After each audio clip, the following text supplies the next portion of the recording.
Уште само 2 дена имаат земјоделците да се ги поднесат документите за добивање парична помош од Агенцијата за поддршка во земјоделството и руралниот развој. Рокот за поднесување документи за добивање субвенции завршува во петок на 15 септември, информираше денес раководителот на подрачна единица на Министерството за земјоделство, шумарство и водостопанство Горан Миладинов.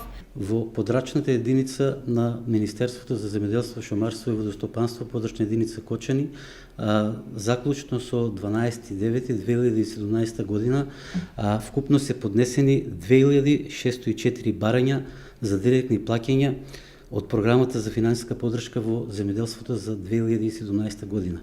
Исто така, оваа прилика ја користиме да ги подсетиме земјоделците дека крајниот рок за поднесување на барања за директни плаќања за финансиска поддршка од програмата за 2017 година е 15 септември 2017 година. Миладинов додава дека постапката за поднесување барања за директни плаќања е иста како и претходната година.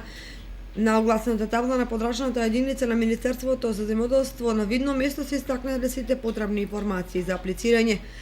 Од подрачната единица на Министерството за земјоделство, шумарство и водостопанство со апел земјоделците да го испочитуваат рокот за аплицирање за да може поднесените барања навреме да се обработат и субвенциите да се исплатат во согласност со предвидениот распоред во текот на годината.